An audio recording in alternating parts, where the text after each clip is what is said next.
오늘 본문 19절부터 31절에는 칭의에 대해서 나옵니다. 즉 의롭다 하심, 우리가 어떻게 의롭다 하심을 얻는가, 그리고 의롭다 하심의 결과는 어떠한 것인가를 우리에게 19절부터 31절에 말씀하고 있습니다.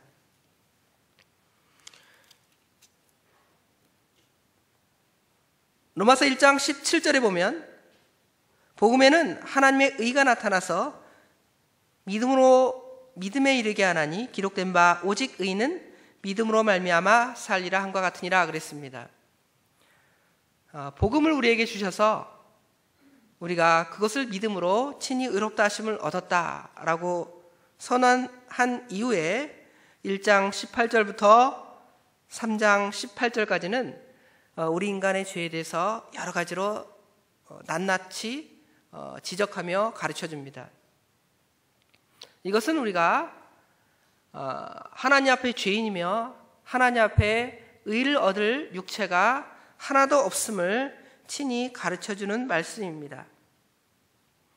그 가운데 율법에 대해서 특별히 말했는데요. 율법 19절부터 20절에 보면 율법에 대해서 말씀하고 있습니다. 19절 20절 제가 읽겠습니다. 우리가 알거니와 무릇 율법이 말하는 바는 율법 아래에 있는 자들에게 말하는 것이니 이는 모든 입을 막고 온 세상으로 하나님의 심판 아래에 있게 하려 함이라. 그러므로 율법의 행위로 그 앞에 의롭다 하심을 얻을 육체가 없나니 율법으로는 죄를 깨달음이라 그랬습니다. 사람들은 율법을 통해서 의롭다 하심을 얻지 못합니다. 오직 율법의 역할은 사람들로 하여금 사람의 죄악을 깨닫게 합니다. 이것이 죄다, 저것이 죄다, 살인하지 말라, 간음하지 말라, 이 말씀이 있으면 그로 하여금 우리가 그것을 지켜서 의롭다 하심을 얻는 것이 아니라 그것을 통하여 우리가 죄인이구나 라는 것을 명확히 깨닫게 하고, 그것은 온 인류로 하여금 하나님 앞에 정죄를 받게 하는 것입니다. 모든 사람은 하나님의 공의의 율법 앞에서 이제 죄인으로 판정됩니다. 한 사람도 의인으로 판정될 사람이 없습니다. 그리고 하나님 앞에서 유구무원, 그죠? 항변할 말이 아무것도 없게 되는 것입니다. 즉 율법을 행하여 하나님 앞에서 의롭다 하심을 얻을 사람은 세상에 아무도 없습니다. 그리고 그 율법은 3장 20절 끝에 보면 율법으로는 죄를 깨닫게 되는 것입니다. 그러면 죄를 깨닫고 우리가 다 죽습니까? 하나님 심판대에서? 이제 죄를 깨달았으니까 이제 죄값을 받아야지. 이제 죽어야 되겠다. 하나님 저 죽여주세요. 그것이 아니라 이제 하나님께서는 우리에게 21절에 보면 이제는 율법 외에 한 의가 나타났으니 율법과 선지자들에게 증거를 받은 것이라 그랬습니다. 기독교의 복음은 율법 외에 나타난 하나님의 의에 대한 소식입니다. 율법 외에 나타난 하나님의 의에 대한 소식, 그것이 복음, 복스러운 소식입니다. 복음의 중심적인 내용은 사람이 하나님 앞에서 어떻게 의롭다 하심을 받느냐 하는 것이죠. 하나님의 의가 나타났는데 그 의를 우리가 가져야 될 거 아니에요. 의가 나타나기만 하고 예수님이 이 땅에 오시기만 하고 성육신 하시기만 하면 뭐 하냐는 거죠. 그 의가 이제 누구의 것이 돼야 되는 거예요? 우리의 것이 돼야 될 거 아니에요. 우리의 것. 믿지 않는 사람들도 예수님이 이 땅에 오셨다, 예수님이 이 땅에 오신 성탄절을 같이 좋아하고 즐거워합니다. 그런데 그것이 그 사람들에게 효과적으로 역할을 해서 그 사람들을 의롭다 하고 구원에 이를 수 있게 하느냐는 것이죠. 그것이 되지 못하는 거예요. 그런데 우리는 이제 그 의가 나타났는데 그 의가 이제 누구의 것이 되는 거예요? 우리의 것이 되는 거예요. 어떻게 우리의 것이 됩니까? 어떻게? 1장 17절 어떻게 의롭다 하심을 받는다고 그랬어요? 오직 의인은 믿음으로 말미암아 의롭다 하심을 받는다. 간단한 답이에요. 되게 복잡한 질문, 어려운 질문하는 거 아닙니다. 우리가 다 알고 다 믿고 그렇게 살고 있습니다. 믿음으로 말미암아 그것을 얻게 되는 것입니다. 그래서 이제까지 바울 사도는 구원의 필요성에 대해서 이제 두 가지를 전제로 하고 있는데요. 첫째로는 모든 사람이 죄인이다. 그것이 첫 번째. 그렇죠? 두 번째로는 율법으로는 하나님 앞에 의롭다 하심을 얻을 육체가 없다. 이것이 이제 기본 전제예요. 이것이 없이 갑자기 예수님이 탁 튀어나와서 말하는 게 아니에요. 이것을 말씀하면서 이제 하나님의 한 의가 나타났는데 그 의가 이제 우리로 하여금 참된 구원과 진리로 우리를 생명으로 이끈다. 이렇게 말씀하고 선언하고 있는 것입니다. 그러면 사람이 어떻게 의롭다 하심을 얻을 수 있는가라는 그 질문에 대해서 이제 21절에 이제는, 지금은 그랬죠? 이거는 율법으로 특징지어지는 구약시대와 대조적으로 신약시대, 그렇죠? 물론 구약시대에도 다 예수 그리스도를 믿음으로 의롭다 하심을 받았죠. 그러나 구약시대에는 오실 그리스도, 그렇죠? 명확하게 뚜렷하게 나타나서 보여지지 아니하는 그림자와 같은 그 예수 그리스도를 믿고 막연하게 따랐습니다. 그래서 율법 뒤에 있는 그 뭐랄까요? 참 모습이 아닌 형상과 같은 그것을 믿고 따랐습니다. 그러나 이제 신약 시대에는 예수 그리스도께서 구속의 은혜, 대속의 은혜를 다 이루신 이제 율법 외에, 여기 율법 외에라는 말씀은 율법과 별개로, 율법과 관계없이라는 의미를 가지고 있습니다. 그것과 관계없이 이제 그리스도께서, 그렇죠? 하나님의 한 의가 나타나게 되었습니다. 율법으로 말미암는 의는 즉 모든 율법을 항상 행함으로 얻을 수 있는 의였습니다. 어떻게 우리가 의롭다 하심을 얻었어요? 구약의 율법에는 율법을 항상 행함으로써만 의롭다 하심을 얻는 거죠. 그런데 우리가 율법을 항상 행할 수 있어요? 항상 행할 수 없어요. 결코 율법을 지켜서 구원 얻을 수가 없다는 것이죠. 그러기에 이제 하나님께서는 율법과 별개로 한 의, 그죠? 한 의 예수 그리스도를 이제 우리에게 주셔서 그것을 우리에게 복음으로 주셨습니다. 그것은 예수 그리스도의 대속으로 말미암는 하나님의 의입니다. 그런데 그 의는 구약 성경과 별개 있는 게 아니에요. 여기 보니까 21절 끝에 보면 이제는 율법에 한 의가 나타났으니 누가 증거하는 거라고 말씀합니까? 율법과 선지자들에게 증거를 받은 것이니라. 모세 율법서나 구약의 모든 성경들, 선지서들은 이스라엘 백성들에게 회개하라, 하나님 말씀대로 살아가야 한다, 그렇게 권면하지만 그 이스라엘 백성들이 그 말씀대로 살 수 없음을 또한 선지자들도 막연히 알았습니다. 그러므로 그 예언서 가운데 이제 막연하게 그리스도에 대해서 예언적으로 말씀하죠. 이사야서에 보면 예수님이 오실 것, 메시아, 고난의 정으로 예수 그리스도께서 오실 것이다. 그리고 그가 고난을 당하실 것이다. 그의 찔림, 그의 상함, 그것은 우리의 죄악 때문이다. 이렇게 이사야 53장 말씀 같은 거 보면 우리가 잘 알 수 있잖아요. 율법도 마찬가지예요. 율법에도 그냥 지켜라만 우리에게 말하지 않습니다. 율법에 대해서 그 율법 안에는 제사 제도가 있죠. 성막도 있죠. 또 유월절 같은 게 있잖아요.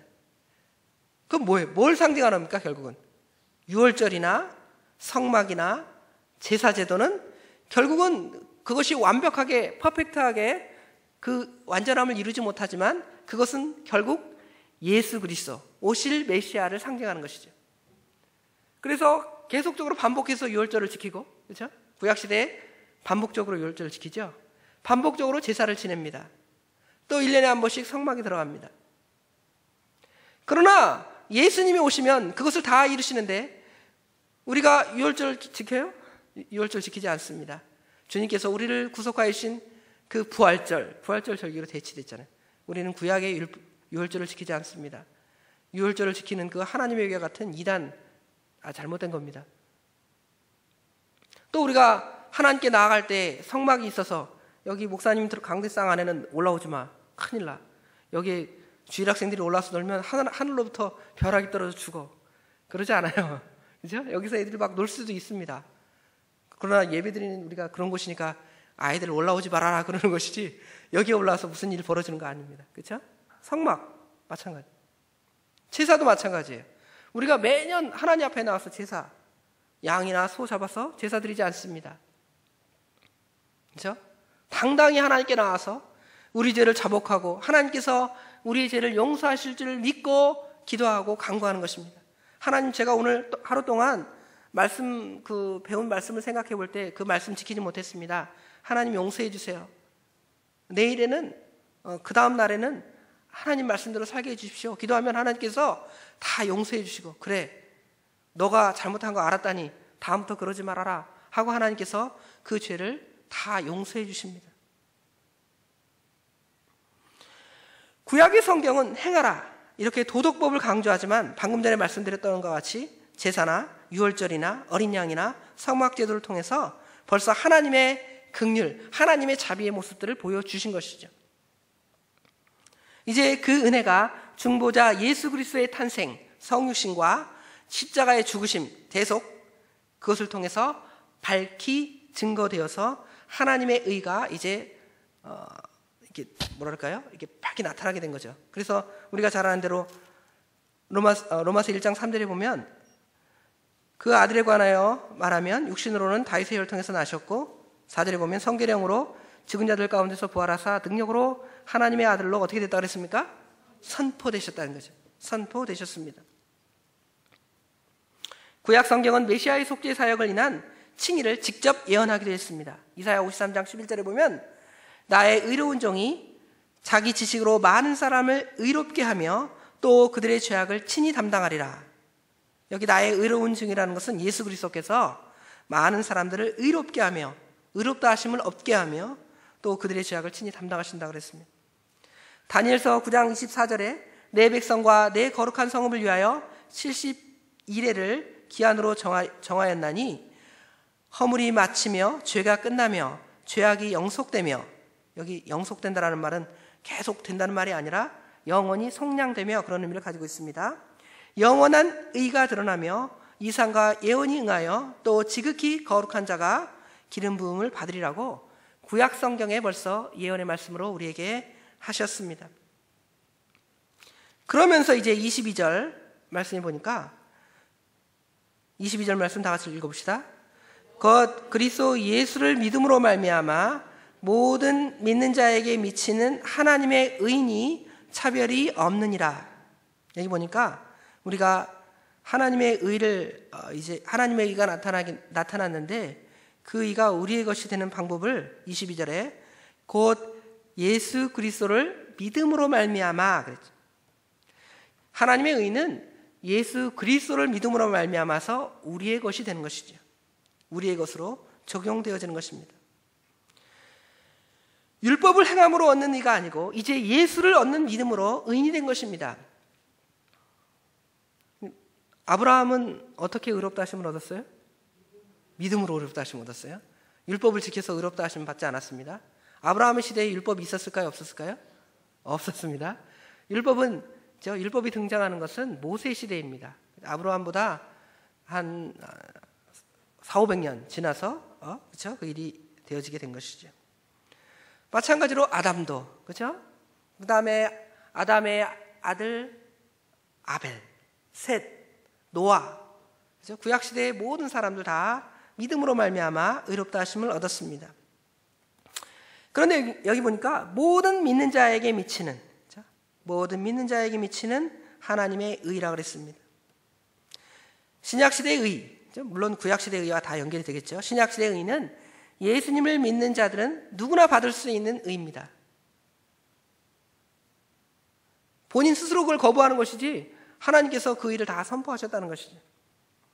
그래서 예수님을 믿는 자들에게는 차별 없이, 누구에게나 차별 없이 주어지는 의입니다. 그러므로 성도에게 예수 그리스도를 믿는 믿음은 참으로 중요하고 참으로 필수적인 것입니다. 별거 아닌 것 같아도 믿음이 제일 중요해요. 믿음이 이기네. 믿음 없이는 우리가 주님을 기쁘시게 할 수 없다 그랬잖아요. 그 믿음이 뭐예요? 그 믿음이 어떤 믿음입니까? 예수를 구주로 믿는 믿음. 예수님께서 내 죄값을 친히 담당하시고 십자가에 죽으셔서 내 죄악을 담당하셨다. 그리고 나는 그것을 믿음으로 의롭다 하심을 받는다라는 그 믿음입니다. 그 믿음, 그것으로 우리가 친히 의롭다 하심을 받았습니다. 자, 23절, 24절 말씀 아주 요절입니다. 이건 우리가 다 암송하고 있어야 돼요. 하나님이 세상을 이처럼 사랑하사, 그 말씀과 마찬가지로 오늘 본문 23절, 24절 말씀은 우리가 잘 암송해야 되는 말씀입니다. 다 같이 읽읍시다. 모든 사람이 죄를 범하였음에 하나님의 영광에 이르지 못하더니 그리스도 예수 안에 있는 속량으로 말미암아 하나님의 은혜로 값없이 의롭다 하심을 얻은 자 되었느니라. 율법이 아주 요절이죠? 외우십시오. 저도 외우겠습니다. 23절, 24절 본문의 말씀은 모든 믿는 사람에게 차별 없이 의롭다 하심을 얻는 까닭을 우리에게 말씀해 주고 있습니다. 그 까닭은 모든 사람이 죄를 범하였다는 것이죠. 저만 죄를 범하였거나 아니면 특정한 사람이 죄를 범하였거나 우리 교회 사람만 죄를 범하였거나 아니면 우리 교회 밖의 사람만 죄를 범하였거나 이랬다면 차별이 있겠지만, 그렇죠? 모든 사람이 인류 전체가 죄를 범하였다는 것입니다. 그래서 인류 전체가 하나님의 영광에 이르지 못했습니다. 하나님의 의롭다 하심에 결코 이르지 못했습니다. 그런데 이제 예수 그리스도에 있는 속량으로 말미암아 이제 의롭다 하심을 얻는데, 모든 사람이 의롭다 하심을 받지 못했지만 예수 그리스도의 피로 이제 예수를 믿는 모든 사람이 이제 의롭다 하심을 얻게 되었다는 것입니다. 하나님의 은혜로 값없이 의롭다 하심을 얻었습니다. 그래서 이 말씀은 성경 중에 가장 명쾌한 기독교 복음의 핵심입니다. 우리가 죄인이다. 우리가 그 죄 때문에 하나님의 그 영광에 이르지 못한다. 그런데 이제 그리스도께서 우리를 속량하심으로 말미암아서 하나님의 은혜로 우리가 의롭다 하심을 얻고 하나님의 자녀가 되었다. 전도가 복잡한 게 아니에요. 요것만 딱 설명해 줘도 돼요. 당신 죄인이죠? 예, 죄인입니다. 그러면 어떻게 다 죄값은 사망인데 어떻게 의에 이르겠습니까? 그러면 예수 그리스도에 있는 속량으로 말미암아 하나님의 은혜로 당신을 값없이 의롭다 하심을 얻었습니다. 그러므로 예수를 믿으십시오. 그렇게 전도하면 돼요. 전도가 복잡한 게 아닙니다. 뭐 다른 말 많이 해도 결국은 그것을 믿지 않으면 우리 교회 목사님 좋습니다. 물론 데리고 올라면 그렇게 해야 되겠죠. 그죠? 우리 교회 오면 서로 친교가 많고 사랑이 풍성한 교회입니다. 그렇게 해서 교회는 데리고 와야 되겠죠. 그러나 그걸로 하나님의 백성이 되게 할 수는 없어요. 뭘 인정해야 돼요? 당신은 죄인입니다. 예, 죄인입니다. 당신은 죄인입니까? 죄인입니다. 그럼 어떻게 의인이 됩니까? 예수님의 십자가의 대속으로 의롭다 하심을 얻습니다. 당신 그것을 믿습니까? 예, 믿습니다. 그렇게 전도하는 거예요. 그렇죠? 그게 핵심입니다. 믿음으로 얻는 의는 행위로 얻는 의와 대조가 됩니다. 갑자기 이제 이 얘기를 하다가 지금 WCC 운동 얘기를 갑자기 하게 되는데, 천주교와 우리가 하나 될 수 없는 이유가 뭘까요? 캐톨릭과 우리가 하나 될 수 없는 이유. 별걸 다 말하잖아요. 무슨 그 사람들은 마리아를 숭배한다, 미사를 매주 드린다, 그죠? 무상 숭배 비슷한 거 다 한다. 예? 예, 고해성사를 한다. 그게 다 답이 아니에요. 다 답이 아니에요. 근본적인 차이가 뭘까요? 의에 대한 문제, 의롭다 하심에 대한 문제. 우리 개신교는 어떻게 의롭다 하심을 얻느냐? 그러면 어떻게 의롭다 하심을 얻는다고 말해요? 예수를 믿음으로 의롭다 하심을 얻고 우리의 의가 0.0001%도 들어갈 수 없다고 말하는 게 우리 개신교의 칭의론이에요. 그런데 천주교의 칭의로는 뭐 어떻게 해야 되냐면, 물론 예수님의 은혜로 하나님을 알게 되지만 이제 거기에다 뭘 쌓아야 돼요? 의를 쌓아야 되는 거예요. 의를. 평생 동안 의를 쌓아야 되는 거예요. 사실은 우리보다 천주교 신자들이 생활하기가 더 힘들어요. 왜냐하면 의를 계속 쌓아야 되니까.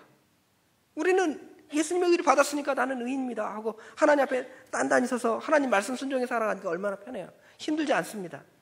그런데 그 사람들은 천국 가지 못하는, 그죠? 의, 100점짜리 의가 아니에요. 우리는 하나님 앞에 예수님의 의를 갖다가 다 온전히 받아서 100점짜리 의가 되어서 우리가 부족하더라도 오른편에 있는 강도와 같이 예수님 나와 함께 낙원에 있기, 주님께서 그랬잖아요. 너 나와 함께 낙원에 있으리라. 나는 예수님을 믿습니다 할 때, 그죠? 그런 의란 말이에요. 그런 의. 물론 우리가 그렇다고 그래서 예수 믿은 다음에 마음대로 죄짓고 막 그렇게 사는 사람들은 그 사람은 진짜 예수 믿은 사람이 아니에요. 그죠? 진짜 예수 믿은 사람들은 정말 어떻게 살까요? 의롭고 선하게 살겠죠. 그러나 우리가 예수를 마음대로 살다가 이제 죽을 때 예수 믿을 사람도 있잖아요. 그런 사람들은, 그죠? 고해성사, 무슨 세례를 받아갖고 그 사람이 의롭게 되는 것이 아니라 예수님의 의로 의롭다 하심을 얻는 거예요. 그런데 그 사람들은 자꾸 뭘 쌓아야 된다는 거예요. 자꾸 쌓아야 된다는 거예요. 그래서 그 연옥 간다는 거죠. 연옥이라는 것도 그것 때문에 만들어진 거예요. 갑자기 연옥이 왜 튀어나왔겠어요? 그렇죠? 예수님의 의로 우리는 단번에 천국에 가는데 자꾸 의를 쌓아야 된다는 교리를 자꾸 얘기하다 보니까 당신이 그 의의 100점짜리를 이루지 못했으니까 어디에 간다는 거예요? 연옥에 간다는 거예요. 그래서 누가 자신의 자녀들이 이제 헌금도 많이 하고 좋은 일도 많이 하면 이제 당신이 이제 연옥에서 연단을 좀 받다가 연단 받는데 그래서 어디로 간다는 거예요? 천국에. 그게 우리랑 틀린 거예요. 그게 다른 게 틀린 게 아니에요. 다른 거는 아예 틀린 거고 얘기할 것도 없는 거예요. 그래서 사실은 천주교와 우리가 연합할 수 없는 것은 바로 그런 건데 그걸 같이 용납하자는 거예요. WCC 운동이. 다른 게 WCC가 무슨 사업같이 해서 어쩌고 막 다 말하는데 WCC의 문제는 바로 그겁니다. 분명한 칭의론이 다른데도 우리는 그것을 인정하는 거예요. 그래서 그것들을 주도하는 사람들이 어디냐면 성공회 또는 감리교. 근데 성공회랑 감리교는 우리처럼 완전한 이 예수 그리스도의 그 대속의 은혜에 대해서 100점짜리 그 칭의론에 대해서 조금은 저쪽에 가까운, 천주교에 가까운 그런 사상과 비슷하기 때문에 서로 맞을 수가 있어요. 그런데 진짜 그 개혁주의 정통파는 안 맞아요. 안 맞아. 그 루터가 안 맞으니까 거기서 튀어나온 거 아니에요. 그런데 우리는 다시 그쪽으로 가자는 거예요. 그쪽으로 가자는 거예요. 얼마나 안타까운 일입니까? 그래서 우리의 의는 믿음으로 말미암는 의지, 행위로 얻는 의가 아니기 때문에 그거와 대조가 되는 것입니다. 이것은 하나님의 전적인 은혜고 하나님께서 우리에게 거저 주시는 의입니다. 이러한 의가 가능한 것은 예수 그리스도의 구속을 통해, 그렇죠? 구속이라는 것은 값주고 사신 것을 말하는 겁니다. 예수 그리스도의 구속을 통해서 그것이 가능하게 되었습니다. 예수 그리스도의 구속으로, 예수 그리스도의 십자가의 죽으심으로 우리 모든 죄값을 이제 예수님께서 다 담당하시고 지불하셨다는 거예요. 그러므로 예수 그리스도를 믿는 자는 누구나 그리스도의 십자가의 보혈 공로로 죄 씻음과 의롭다 하심을 얻는 것입니다. 이것이 복음입니다. 그 복음이 또 여기 25절, 26절에는 이 예수를 하나님이 그의 피로써 믿음으로 말미암는 화목제물로 세우셨으니 이는 하나님께서 길이 참으심 중에 전에 지은 죄를 간과하심으로 자기의 의로우심을 나타내려 하심이니 곧 이때 자기 의로우심을 나타내사 자기도 의로우시며 또한 예수 믿는 자를 의롭다 하려 하심이니라. 예수님께서 친히 이제 속죄 제물 되셨다는 것이죠. 화목 제물이 되셨다는 것입니다. 속죄 제물, 화목 제물이라는 것은 우리 인간 때문에 하나님은 진노하십니다. 하나님은 죄를 싫어하시기 때문에 그 죄에 대해서는 진노할 수밖에 없습니다. 그 진노를 당할 수밖에 없다는 것이죠. 그런데 그 진노를 누그러뜨리기 위해서 우리가 이제 죽어야 돼요. 그런데 하나님께서는 우리를 죽이시는 것이 아니라 그 아들을 죽이심으로 그 아들을 속죄 제물, 화목제물로 삼으심으로 그 뭐라 그럴까요? 그 하나님의 진노를 누그러뜨리셨다는 것이죠. 그리고 우리를 친히 의롭다 인정하시고 우리 전에 지은 죄를 어떻게 하셨다 그랬습니까? 간과하셨다. 하나님이 길이 참으시는 중에 전에 지은 죄를 간과하심으로 죄인데 그래 죄 아니야 이렇게 인정해 주시고 간과하셨다는 것입니다. 그것이 바로 하나님께서 우리에게 주신 의입니다. 그것을 우리가 이제 법정적 의, 하나님의 심판대 앞에서 의롭다 인정하시는 거고요. 이것은 전가된 의, 우리가 의인이 아니지만 너는 의인이다 인정해 준 의예요. 천주교는 전가된 의가 아니라 주입된 의. 주입된 의라는 건 뭐냐면 여러분 감기나 이런 바이러스가 우리 몸에 이제 침투하면 우리가 백신을 맞잖아요. 그렇죠? 백신을 갖다가 탁 맞으면 그 백신의 일부가 이 내 몸에서 이제 작용을 해서 이제 내가 그 병균을 이겨내는 거예요. 이게 주입된 거예요. 주사 맞은 것처럼. 마치 우리가 죄인인데 그 의를 갖다가 약간 주사 맞았더니 그 의가 점점 우리 몸에서 커져서 의롭다 하심을 받는다. 이제 내가 이겨내는 거예요. 내 몸을 이겨내서 의롭다 하심을 받는다. 그게 천주교의 교리. 우리 의는 뭘까요? 우리는 여전히 이겨내지 못하지만 하나님께서 우리를 그냥 단번에 살리시는 거예요. 의인으로 단번에 인정해 주시는 거예요. 간주된 의. 그래서 우리가 전에도 말씀드렸던 바와 같이 의인인 동시에 죄인, 죄인인 동시에 의인. 그죠? 우리는 죄인입니까? 예. 의인입니까? 예. 그렇게 말하는 거예요. 왜 죄인이냐? 하나님 앞에서 우리가 의롭다 하심을 얻을 육체가 없으니까. 너 죄인이라고 인정하지 않으면 너는 거짓말쟁이다 그랬잖아요. 그렇죠? 그럼 난 죄인입니다. 죄인은 하나님 앞에 못 가는데요? 그런데 우리가 또 뭐예요? 의인입니다. 어떻게 의인입니까?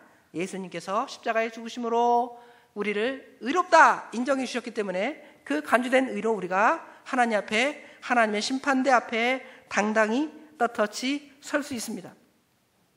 그런데 그런 까닭에 우리가 27절에 보면 그런즉 다 같이 읽어봅시다. 그런즉 자랑할 데가 어디냐? 있을 수가 없느니라. 무슨 법으로냐? 행위로냐? 아니라 오직 믿음의 법으로니라. 자랑할 게 없다는 거예요. 그러므로 우리의 행위를 자랑할 게 없어요. 내가 하나님 열심히 뭘 했습니다.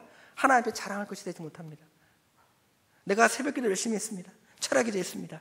전도 많이 했습니다. 봉사 많이 했습니다. 하나님 앞에 자랑할 거리가 못 돼요. 그런데 그걸 해야 될까요? 하지 말아야 될까요? 해야 돼요. 왜 그럴까요? 하나님이 그걸 인정해 주시기 때문에. 우리의 자랑거리는 되지 못하지만 하나님께서 그 한 행위에 대해서 하나님의 심판대 앞에서 인정해 주셔요. 자격이 되지 못하지만. 그러니까 우리가 믿음 생활, 거룩한 삶을 살아가는 거예요. 만약에 그것이 의미가 없다. 정말 자랑할 거지가 뭐 되지 못하니까 뭐 죄 짓고 사는 사람이나 사도 바울처럼 희생하는 사람이나 하나님의 심판대 앞에서 똑같다. 그러면 어떻겠어요? 엉망진창이 되겠죠. 우리 믿는 사람들이. 그렇죠? 구원파들이 그런 생각을 갖고 있는 거예요. 의롭다 하심을 받았으면 다 끝이다. 그게 하나님께서 우리를 의롭다 하심을 받았다 해서 다 끝이 아니라 이제 의롭다 하심을 받았으니까 너희가 이제 실제로 의롭다 하심 받은 대로 살아라. 그래서 명령을 주신 거예요. 십계명을 주신 거예요. 십계명을 우리에게 주신 것은 우리로 하여금 십계명을 지켜서 구원받고 천국에 가도록 십계명을 주신 것이 아니라 내가 내 아들 예수 그리스도의 피로 너희를 다 사랑해서 너희를 구속했는데 구속받은 너희는 이제 앞으로 천국 갈 때까지 이렇게 살아 하고 주신 하나님의 명령이에요. 명령. 그러니까 우리가 하나님 그 말씀 주신 명령대로 하나님을 기쁘시게 하고 그 뜻대로 살아가는 것입니다. 그러니까 결국은 우리가 자랑할 게 있어요? 없어요? 자랑할 게 없고 우리는 하나님을 기쁘시게 하기 위해서 힘쓰고 살아가야 됩니다. 그런데 하나님께서 이제 우리가 힘쓰고 잘 믿음대로 살아간 것에 대해서 하나님이 또 인정해 주시니까 얼마나 기뻐요. 그렇죠? 기쁘죠? 그러니까 우리가 열심히 주님의 말씀대로 열심히 살아가야 됩니다. 28절에 그러므로 사람이 의롭다 하심을 얻는 것은 율법의 행위에 있지 않고 믿음으로 되는 줄을 우리가 인정하노라. 그런데 29절부터 31절에는 그 의롭다 하시는 하나님은 어떤 하나님이시냐는 것이죠. 하나님은 다만 유대인의 하나님이시냐 또한 이방인의 하나님은 아니시냐 진실로 이방인의 하나님도 되시느니라. 할례자도 믿음으로 말미암아 또한 무할례자도 믿음으로 말미암아 의롭다 하실 하나님은 한 분이시니라. 그런즉 우리가 믿음으로 말미암아 율법을 파기하느냐? 그럴 수 없느니라. 도리어 율법을 굳게 세우느니라. 여기 마지막은 율법 폐기론에 대한 이야기인데, 그럼 율법이 필요 없는가? 율법은 죄를 깨닫게 하고 그건 필요 없는가? 그것이 아니라 이제 율법은 폐기할 것이 아니라, 그렇죠? 우리의 죄악을 명확하게 깨닫게 할 뿐만 아니라 이제 구원받은 성도가 그 말씀대로 살아가야 할 원리를 주신 거예요. 그냥 살려놓고 그냥 네가 알아서 살아라 그러지 않잖아요. 우리가 자녀 낳은 다음에 네가 알아서 그냥 살아. 그럴 부모 있어요? 없잖아요. 우리 세상의 부모도 우리를 태어나게 한 다음에 이제 어떻게 살아야 된다, 그 원리들을 어릴 때부터 가르쳐 주는 거예요. 가르쳐서 이제 성인이 되면 자기 아버지 어머니가 죽으면 자녀들도 자기 스스로 독립해서 살아갈 수 있죠. 마찬가지로 하나님께서는 우리를 중생 건너게 하시고 우리에게 생명을 주셔서 천국 갈 은혜를 주셨지만, 우리가 이 세상을 어떻게 살아가냐 하는가에 대한 원리로 우리에게 율법을 주신 거예요.